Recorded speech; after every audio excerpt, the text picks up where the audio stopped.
Let's do it live. Good morning, good afternoon, good evening, wherever in the world you are. Welcome to the Matt Kim Podcast. I am your host, Matt Kim, joined by my co-host, Mr. Peter Seddington. What's up, guys? Where is the, can we get some brr, brr, brr, brr? There you go. It's an interesting day because finally, actually, I can't say that yet. What? Because we have to kill like the first 60 seconds or 90 seconds before they go and do their thing. So, Well, I think it's a great day to be alive. We're glad you guys are here, part of the free thinking army. Smash the like button, leave a comment. We got a Discord channel and a Telegram channel that are live 24/7. So check it out, my friends. Peter Saddington, best in the game at throwing in the plug. Appreciate you, buddy. Gotta support this man because he's a broke ass brother. He needs money, guys. And we need to say hit the like, because if you don't ask for people to hit like, apparently people don't hit like. They don't, and you won't. So we know that from statistics that 17% of you guys smash the like button. It needs to be more than that. Wow, is that true? That was an old statistic I ran months ago. Nerd. Yeah. See, I keep a pulse on the Matt Kim podcast, guys. I'm the data nerd on the back end looking at these things. Have we hit 1 minute yet, Will? We have successfully hit 1 minute. Good to go. We're good to go. We also have a swag. YouTube. Oh, fuck YouTube. We also have a swag store, guys, by the way. So check it out, Matt Kim. We are back after 2 weeks of having a strike and being kicked off the platform, and we were not able to upload any videos. So if you're on YouTube and you missed our last recent episode, it's on Spotify, it's on Rumble. We're not going to put it back on YouTube because fuck YouTube. Yeah, and for those that missed, this was, in my opinion, out of all of the interviews you've done, probably one of the top 10 easily. It was so informative. For people that don't know, because if you're watching on YouTube, you didn't know this happened. Yep. We had an interview with Dr. Peter McCullough, and the episode was taken down for medical misinformation. So medical misinformation is just a fancy way of saying we don't like the narrative that you're saying, even though it could be factually true. Well, okay. If you are going to call one of the most researched and published doctors in his field medical misinformation, then you would need to have someone with similar or comparable credentials to judge his work, judge his words, judge what his narrative is, and be able to say, no, that's false. It's the other Peter Hotez. You've heard of him, right? Is he working for YouTube? Because if he is, and maybe he chimed in and he said so, then do you know what? He's a cuck, but He was like the COVID czar. at least they got someone to do that. Fair enough. If it is some random blue-haired random kid Sheepdog.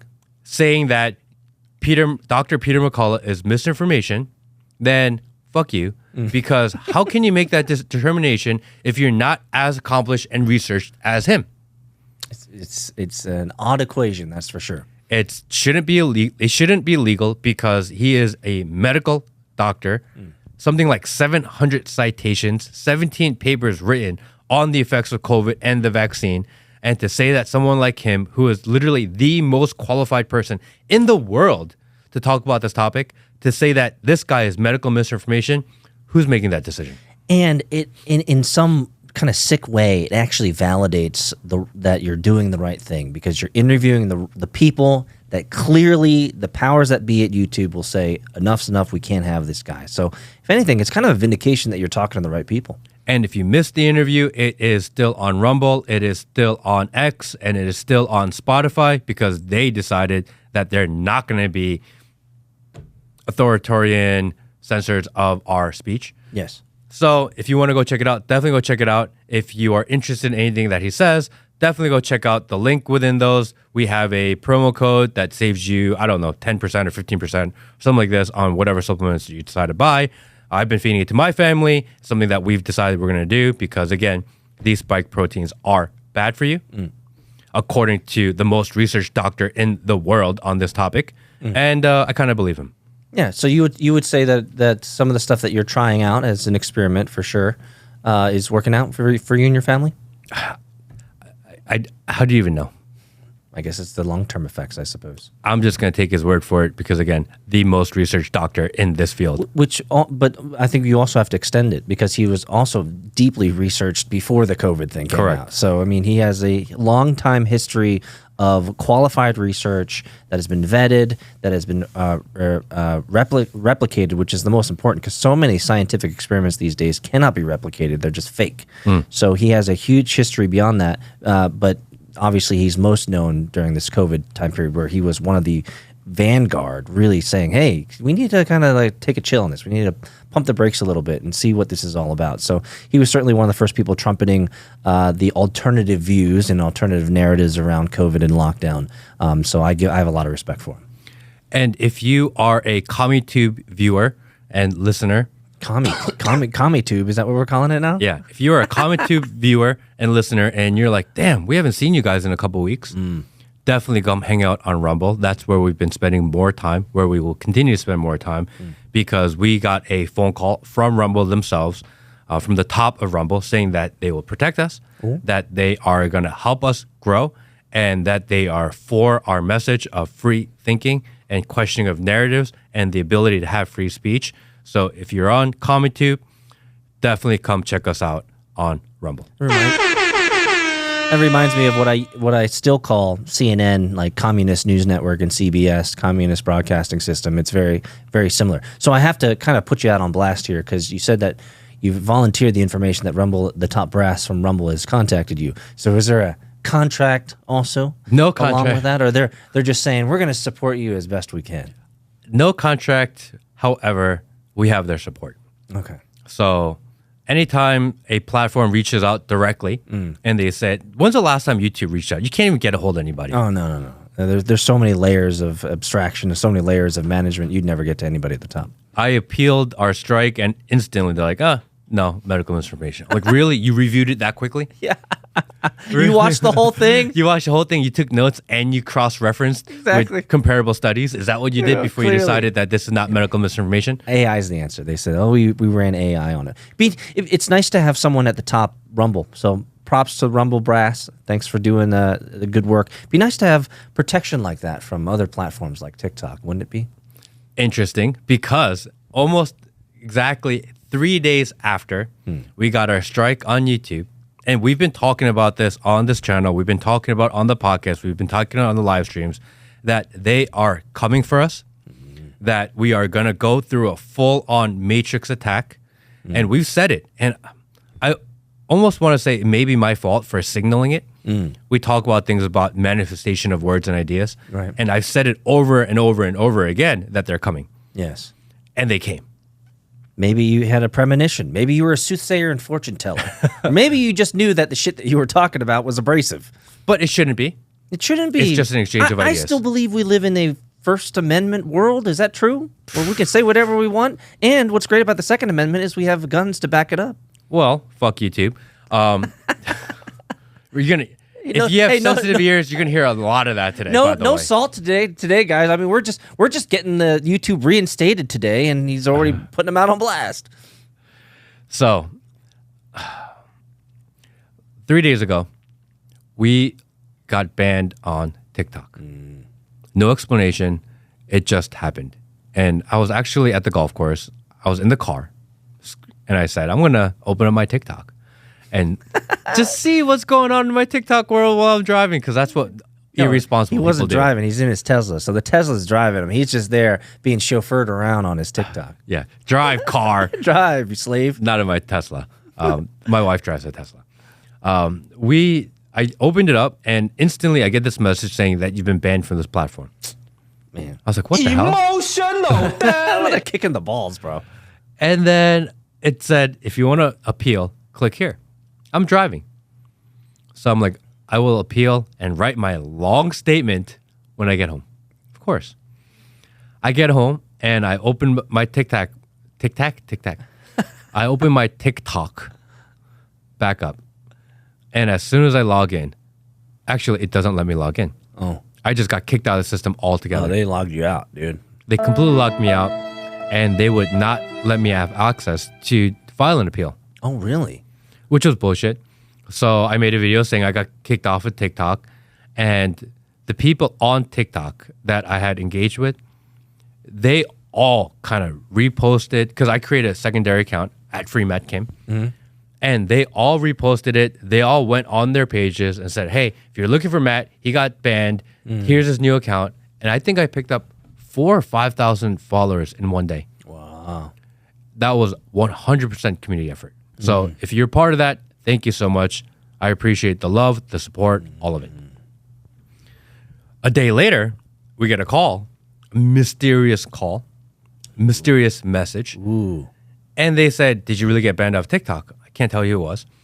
And I said, yes. And I said, well, what about this account? There's a scam account out there. Actually, there's lots. There's tons of scam accounts. There's like 50. Yeah. But there's this one scam account that's picked up a lot of traction. The scam account had 500,000 likes. If you got 500,000 likes, then if you calculate the 10%, then it's got over 5 million views on that thing. Ugh, nice. And when you go into the link, it takes you to a Telegram group, and the Telegram group, they're requesting for money and donations. Oh, wow. So there's a scammer out there requesting for donations on my behalf. And someone messaged me on Instagram and said, yeah, I support you monthly. And I said, what are you talking about? What? Oh, that's sadness. Doesn't make you feel bad? That sucks, dude. That sucks. And I reported this TikTok over and over again. They refused to do it. Anyway, so I get this message and I was like, yeah. They said, what about this 50,000 follower account? Yeah, not me. And I was like, that's not me. That's a scam account. They said, okay. 4 hours later, I got my account back. They deleted the scam account. And all the videos that TikTok deleted within the last 6 weeks, they restored them. Ooh, nice. One of them is the one where I say COVID's like the flu, COVID's like the flu, COVID's like the flu. And that one got deleted off TikTok really fast. And I appealed it and they denied it. Now it's back? It's back. And it's at like 300,000 views. Let's go. Let's go. So what? So let's. This might not seem like a big deal to everybody, but I mean, what did you learn? What did you learn from this kind of two-pronged approach? You get kicked off of YouTube for a couple weeks, and then you got deplatformed by TikTok. But you had this amazing community that is willing to rise up and speak on your behalf. What would you say you could extract from this idea? Is there a model in this somewhere? I think it's amazing that there are a group of people willing to support one another.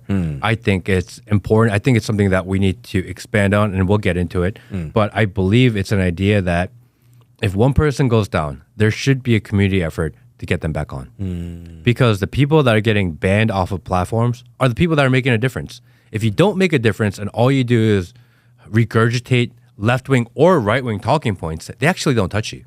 It's the people that actually make a difference, that are speaking to the middle, that are helping them make decisions in their lives. These are the people that are getting canceled. Right, because if you're on the right or left, you've already been convinced. Correct. Right, so they have no need for you anymore. You're the ones that are helping the ones who are seeking, truth-seeking, seeking knowledge, right? Seeking free thinking, freedom ideas.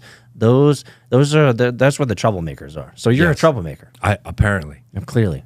But it is very good to see that there are people on the highest levels of society that believe in what we're doing, that are willing to make a phone call on our behalf, that have the power to affect that type of change, which is wild. It is wild. These organizations are run by humans, after all. And there are free speech advocates on the platform. I think TikTok is going through their own internal civil war and struggle. I think there are people on there that want to be complicit to the establishment narrative and control because they want, and I think they do it because they just want to survive. I think there are people that say, we don't care. We still think that we should let these people have their voice. So I can feel it, that there is an internal struggle within the organization of TikTok, but there are people on that platform that are speaking and working on our behalf. So because YouTube never reached out. Yeah. So do you think the internal strife for the fuck internal fuck you YouTube, the internal strife and internal struggle that you are kind of feeling from the internals of TikTok, do you feel like TikTok will become a platform for free speech in the future, or do you think it's always going to have this malaise of and this negativity around it, that this is they're pushing trans, they're pushing all these bad ideas to Americans, while in China they have their version, Douyin is promoting education and wanting to become astronauts. So what do you think is going to be the end game for TikTok? Do you think they're going to end up winning the day and becoming a free free speech platform, or do you think they're going to always be part of the push pull of censorship?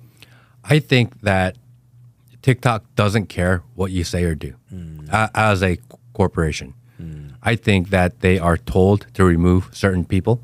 I think they are told to remove certain ideas. And I think those people who tell them to remove said ideas want TikTok to push certain narratives.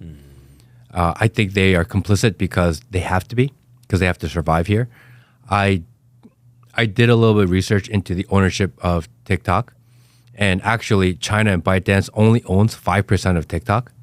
It's not a Chinese-owned company. Is it owned by men with little hats? Yes.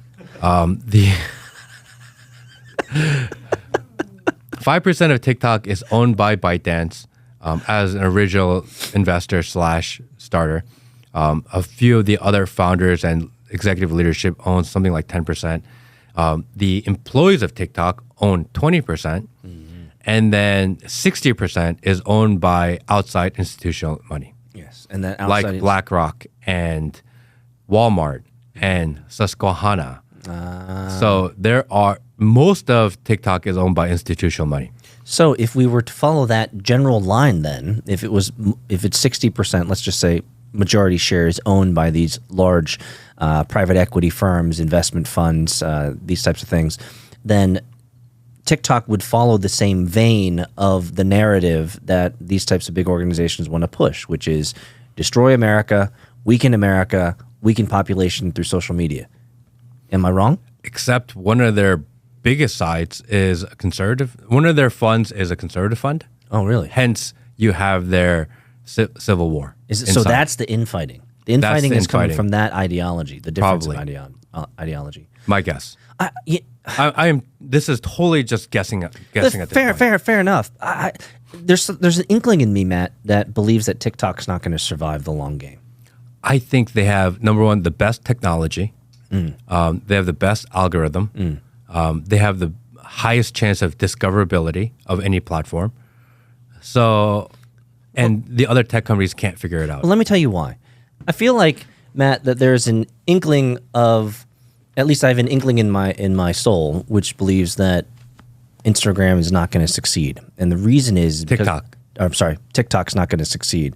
And the reason is because I've seen so many original TikTok creators like Bella Porch, like those big TikTokers of back in the early days, who have quit TikTok because the monetization is terrible.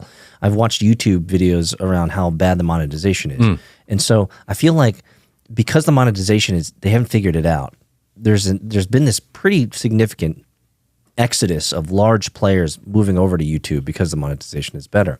And I almost feel like with all of the negativity, especially in politics and the social scene around TikTok and the bill that they're trying to pass and all this stuff, regardless of the fact that it's not really about TikTok, it's more about social media censorship, I feel like they're just not going to be able to survive the long run. I feel like consumer interest in TikTok is going to die. And I don't know why that is. I just feel like that's where they're headed. So you correct me if I'm wrong. I think if you're a girl on TikTok that got your views for shaking your ass, like your days are limited anyway. Because how many videos can you possibly make shaking your ass before the guys get sick of you?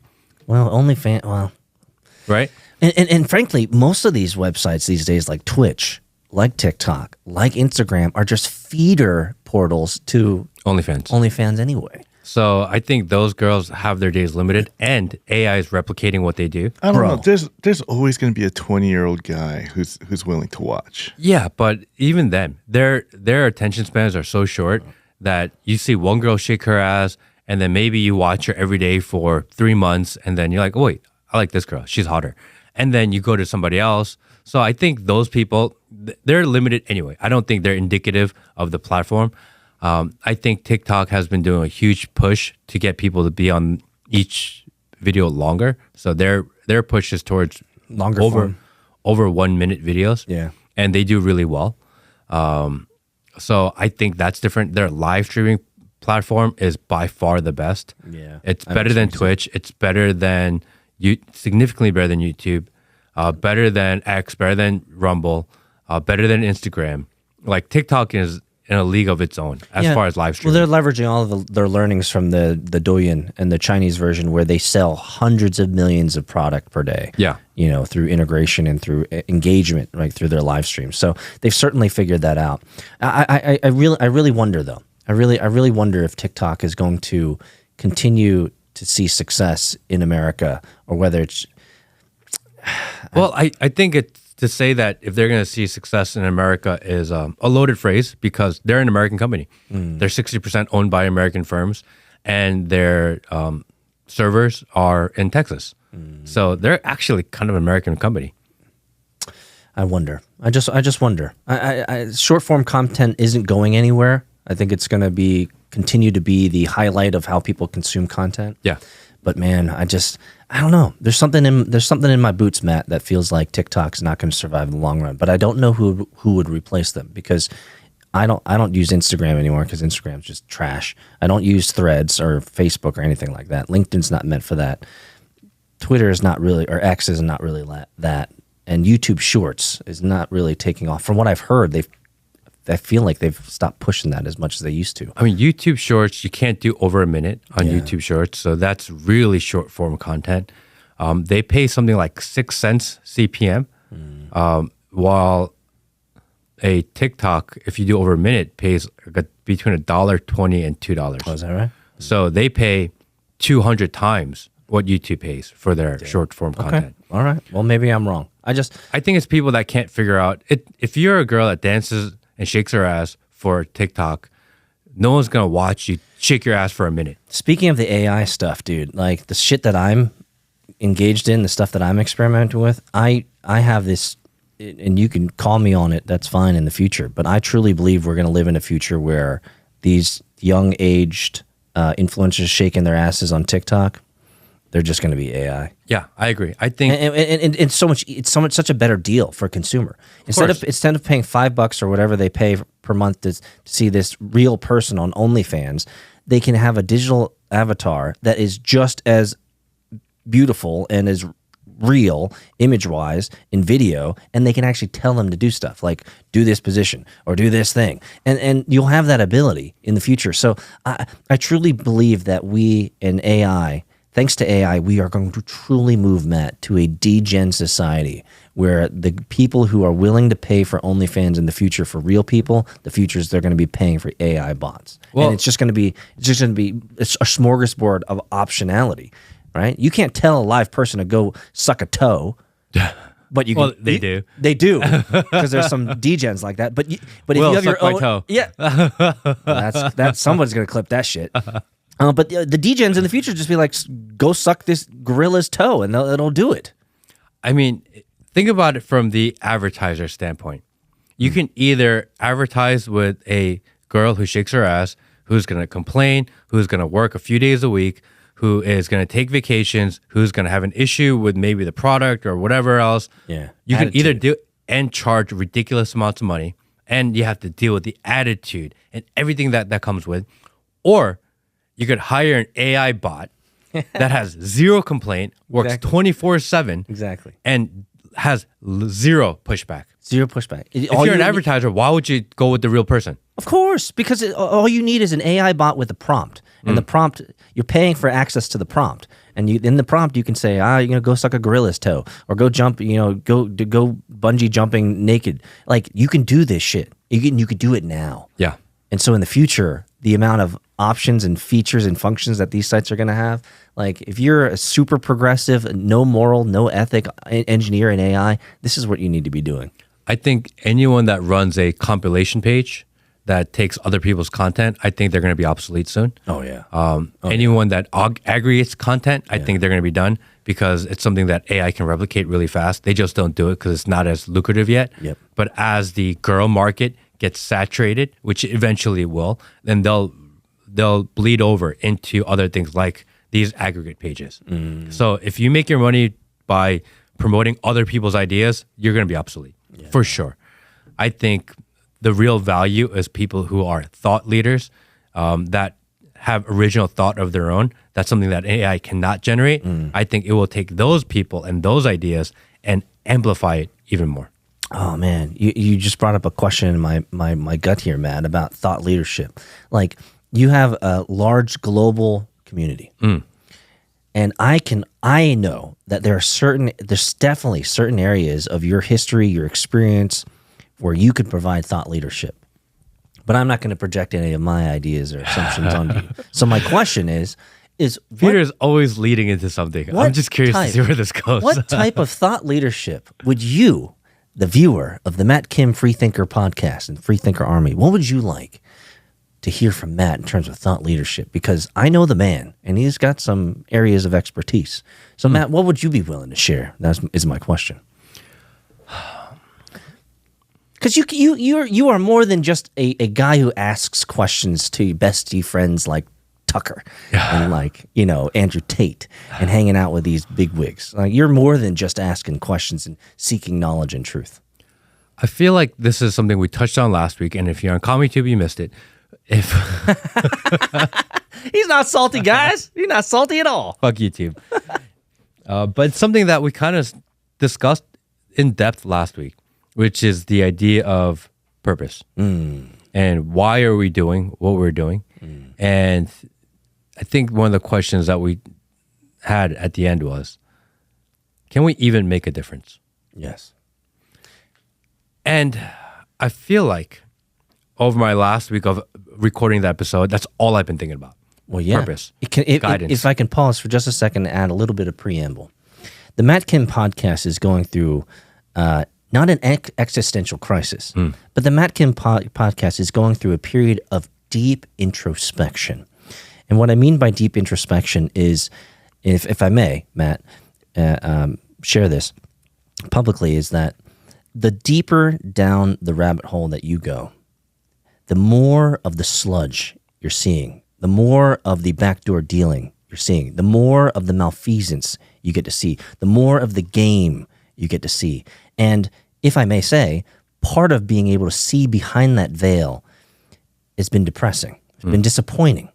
And so the question always is are these individuals true to their purpose, to their values, to their principles they so espouse on podcasts and videos, or are they really on the take? Are they really on the payroll of the greater bigwigs or the men or women behind the veil, behind the curtain?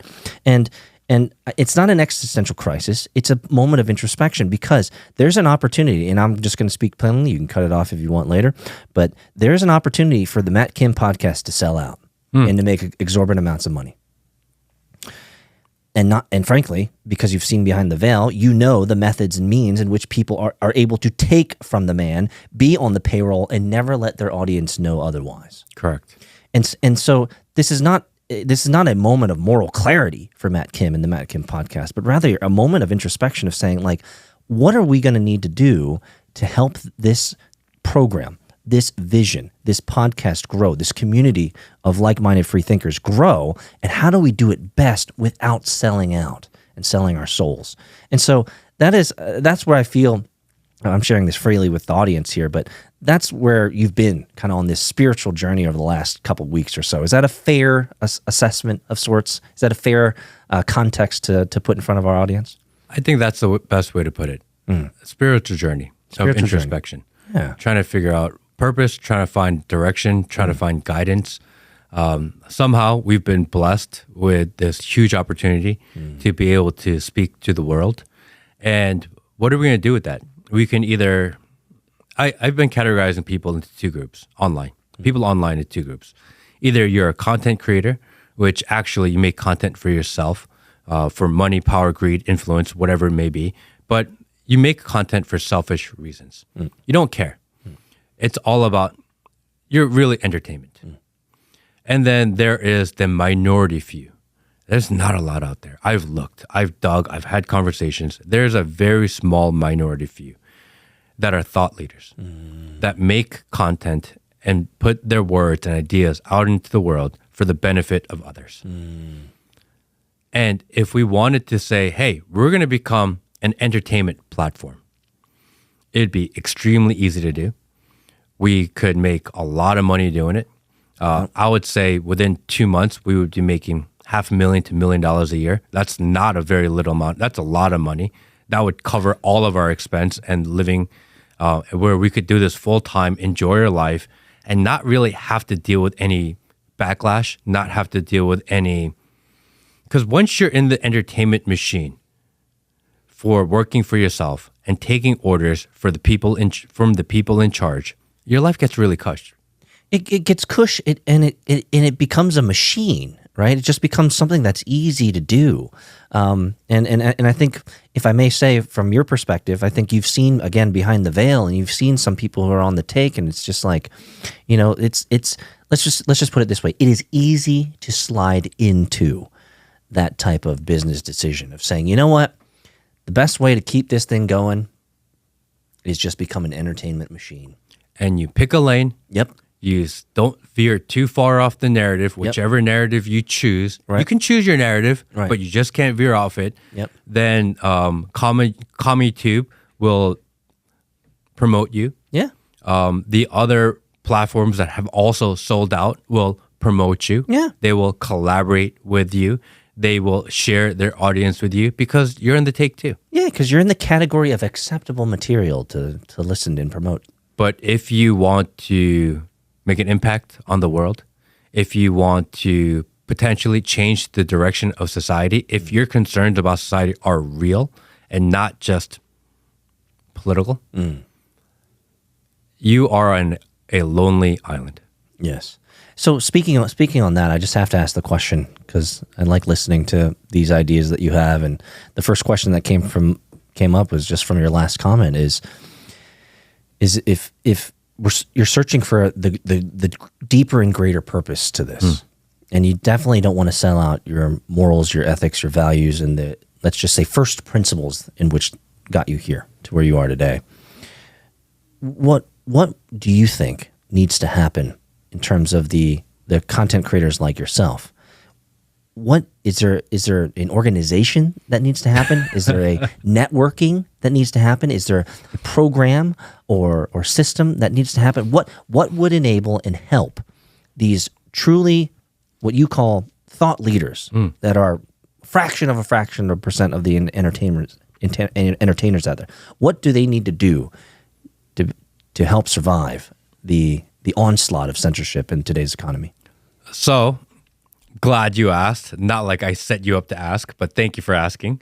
He's so good at this. I'm just doing my job, guys. Just doing my job. Full disclosure, this is something we've been talking about all day. And I've put out there that I've been on this truth hunting mission. Yeah. Searching for truth, searching for purpose, searching for direction, and reading the tea leaves of why certain things have happened and the type of people that have reached out at the most opportune time while I'm having these thoughts and considerations. And everything points to one thing, which is, I think, most obvious. We need to build our own network and our own group of people that we trust, that we can associate with, that we feel like have the highest level of integrity, that are God-fearing, that really want the best for not only for this country, but for society and the entire world. And I think we need to build that. And I think it's my role. I think why I've been brought to this position that I am in now is to build this. So we're going to be building out the Free Thinker Army. You heard it here first, guys. It is not April 1st. It's a little bit past April 1st. But you heard it here first. There is an opportunity brewing that I think in many ways is an amalgamation of the inputs that you've received, the feedback you've received, the journey that you've taken, and the introspection that you've diligenced yourself on. And if I may say, and I just want to add a little bit of weight to this equation, Matt's not sitting here like a bump on a log waiting for input and emails, which, by the way, he gets hundreds of those a day anyway. So Matt actually, and I'm not going to say anything that is inappropriate, but Matt actually is willing to travel to other states, other locations on his own dime to seek wisdom. This is something that you hear only in like biblical times. Like prophets of old, they'll go off and they'll go to different countries and they'll go to different places to seek the knowledge and wisdom of greater sages and greater men. And that is something that you don't hear of often in today's world. I remember, if I can just take the stage for a second, when I was growing in my consulting career, I would absolutely and explicitly take trips to different countries to physically shake hands with people who I saw could help elevate me in the consulting world. And I remember my wife just asking me, why are you traveling to this place? Why are you going to see this guy? And the answer was always, this man is far beyond me. Yeah. And if I can just get an hour or a couple hours of his time, I guarantee it'll be worth the $2,000 that I've spent.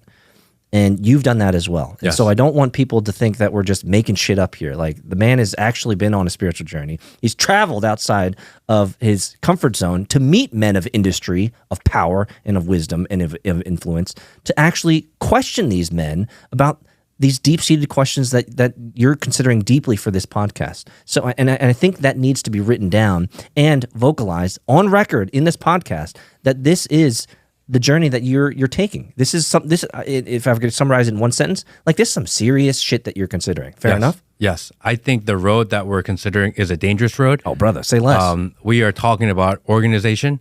We are talking about bringing together collective people that question the narrative, question the establishment, question the irregularities of society around us. And there are a lot of people in this world that do not want to see a movement like that build and grow. Especially not by a chinky Asian like you. No, not at all. But Fuck I YouTube. feel like, fuck YouTube. But I feel like this is the purpose. I feel like this is what we were meant to do. I feel like this is what needs to be done.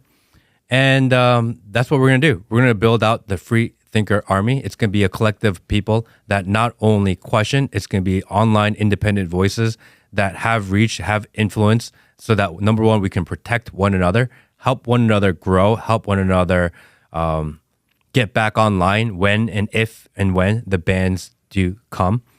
Also a way to amplify voices, amplify message. I think that's the short-term goal. I think a midterm goal would be that we were going to start getting people in office and positions of power that actually do care, that have highest levels of integrity, that we know will do the right thing on our behalf. So we will start platforming and building up potential politicians that we agree with. We will also possibly do a initiative to help someone get elected into president in 2028, which we think will do a good job and deserves and belongs there. So the mission is huge. The mission is big. It is something that we don't take lightly at all. It is something that we do need to scale. It is something that will need a lot of background work on our part. It is something that we will reach out to the community shortly for people who want to get involved, who want to help. And if you don't have the time to donate, if you want to donate some money, that's amazing too, because an effort like this will take cash. I have no interest in taking investors. I have no interest in taking people that are going to control our words, control our minds, or eventually come in and try to sell us out. Fuck them. It is something that's going to be community funded 100%. And if it excites you, if it's something that you think you can get behind, the fact that we can potentially change the course of history or go down fighting. Oh, I just got tingles in my podgies. I love it. I got tingles in my pants. So I love hearing this. I feel like there's an echo in eternity that's beginning, and there's words that are emerging in my mind. It's Matt Kim, campaign organizer. For who, I cannot say.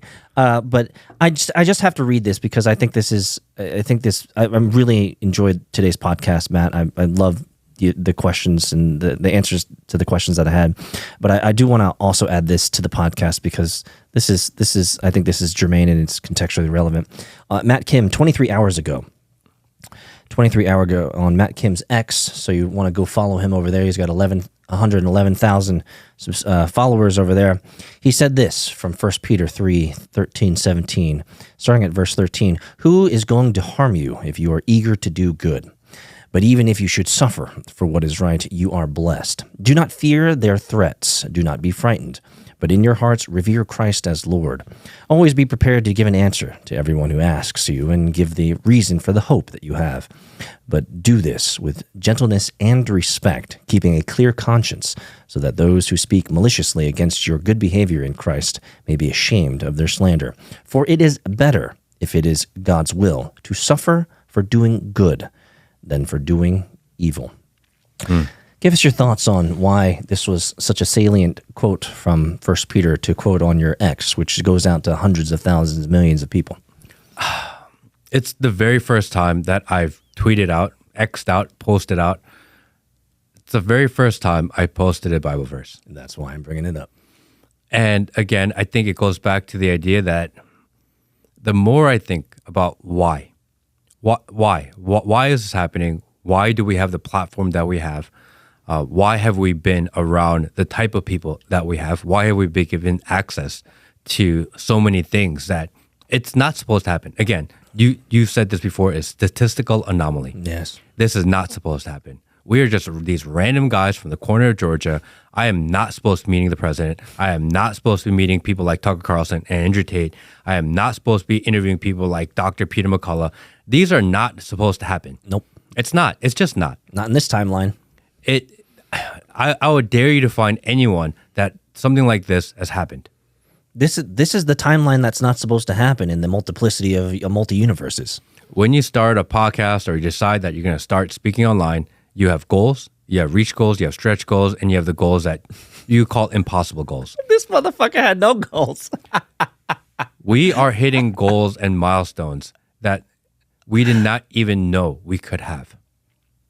I mean, nobody wakes up and creates a podcast and says, "Yeah, the goal in less than a year, I'm going to be the president." I'm going to be hanging out with the most influential people on the planet." Yeah, like no one wakes up and does that. Dude. No, that's crazy. And I think there's purpose to everything. Oh yeah. This is something that I've been praying about. I've been praying more recently than ever before. I want to say when we started this a year ago, I rarely prayed, hardly ever, if ever. And throughout the year, and as we start looking for guidance, as things around us start making even less sense, it's just something I've turned to. Do you feel like this entire enterprise of germinating and beginning the Matt Kim podcast to where we are today, do you see that journey in a new light as a full spiritual journey, not just this last couple of weeks that you've had, but you can now stretch those words out to the entirety of this experience?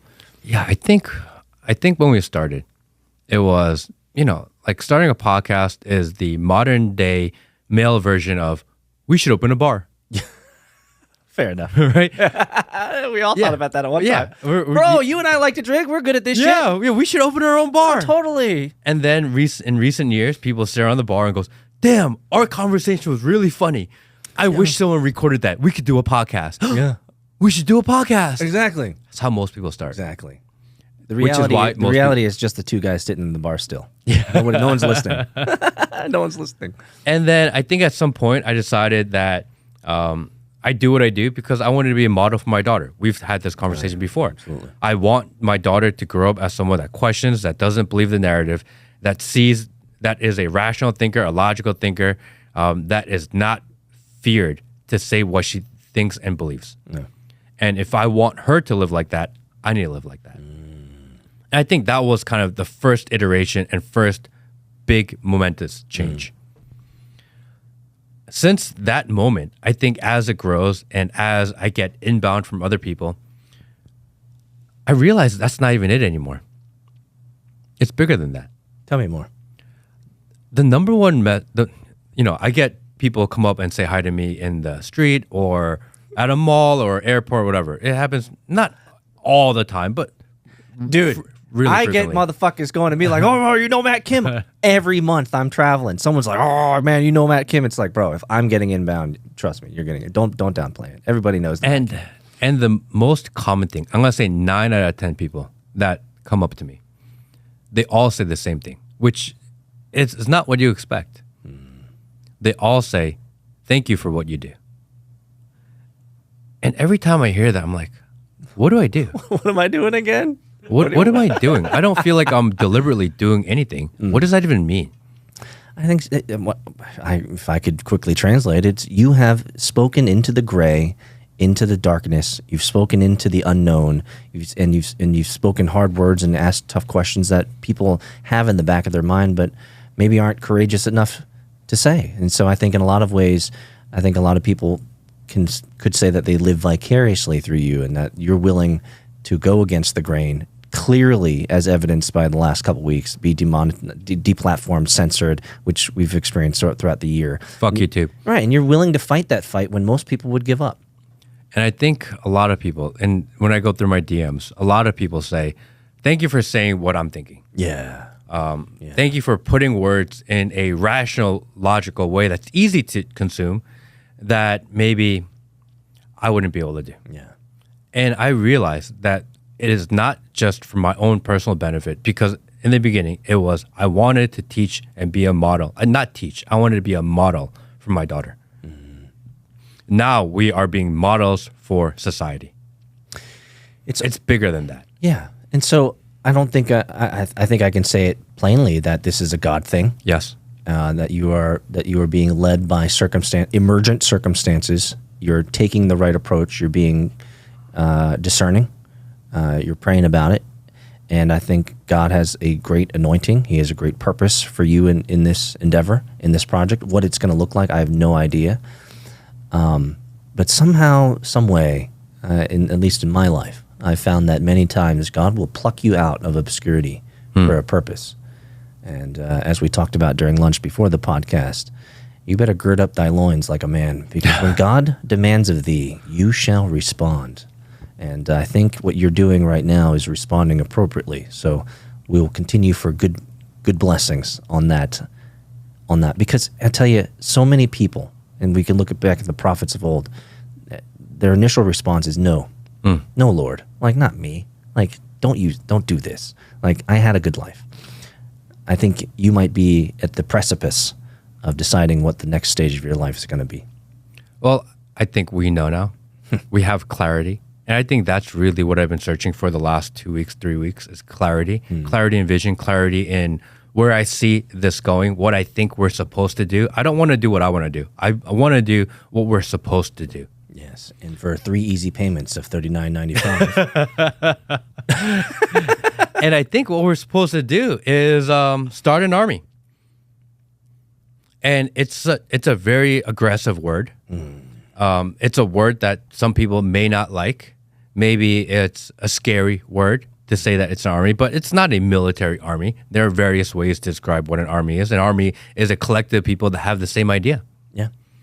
And we are creating an army, the Free Thinker Army. And it's not just going to be individuals. It's going to be individuals. It's going to be voices online. It's going to be people from all over the world that see the irregularities of society around us, see that there are people above us in society that are playing God with our lives, and they are not God. It is not their place to tell us how to live, what to think, what to consume. This is not their decision to make on our behalf. We didn't elect them. We did not choose them. For some reason, somehow, some way, they were put in a position of power. I don't know how they got there, but they consider us the ants of society. And the reality is there are more of us than there are them. Yes.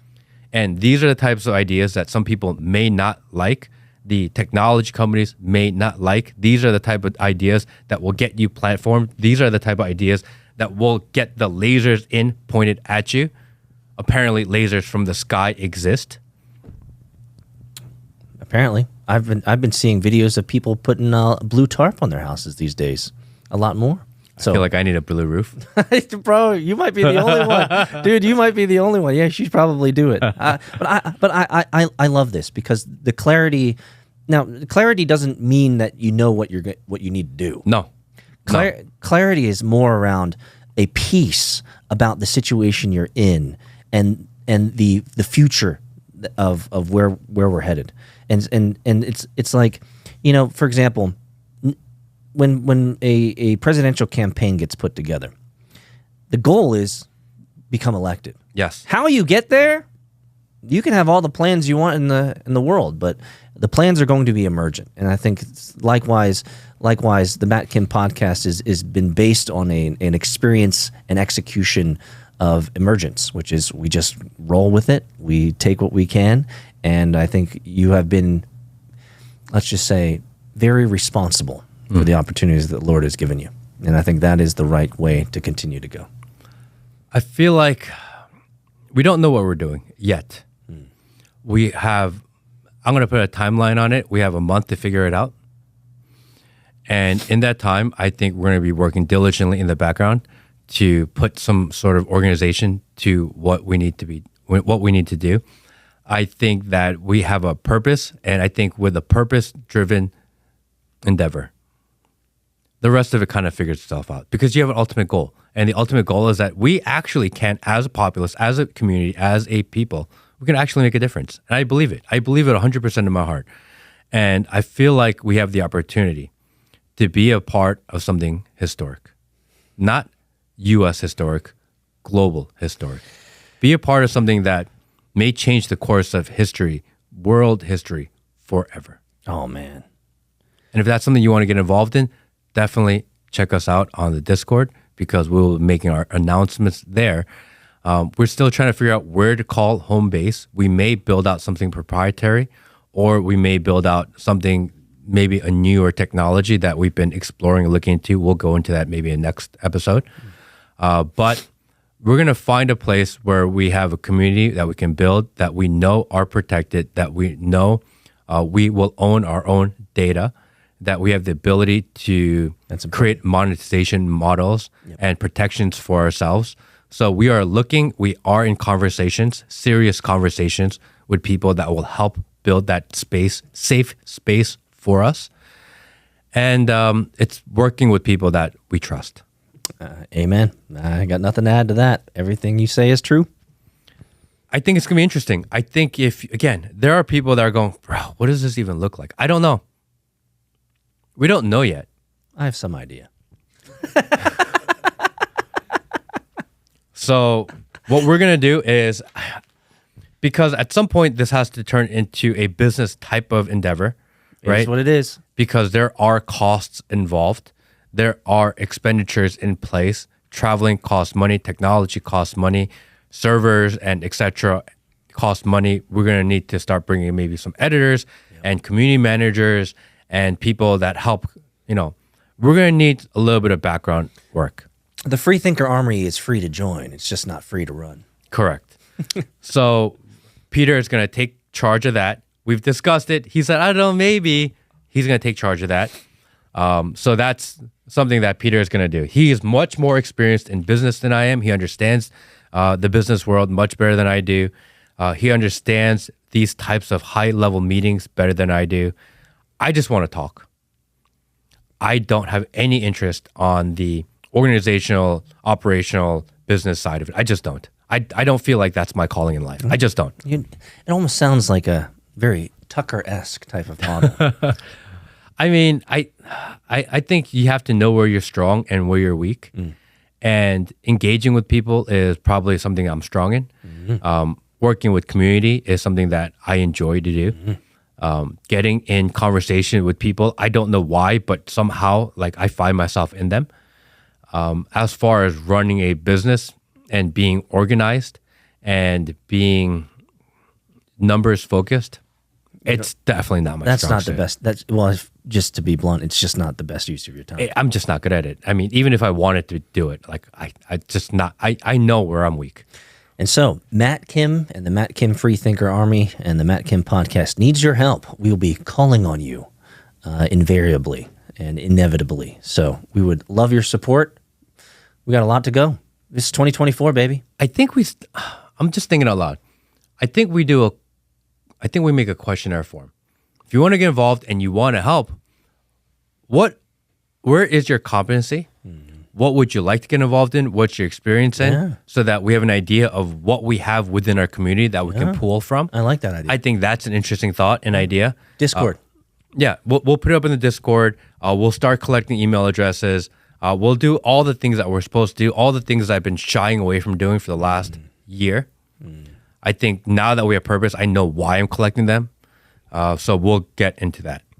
So I think I think for those who are out there who have skills, trade skills, designer skills, digital skills, I mean, we are a podcast. So if you think about what is a podcast or a podcast network need to grow, If you have skill sets that are applicable to that type of theme and that type of trajectory, certainly this this survey will be something that we'd love to hear from you about. And I don't even think we're a podcast anymore.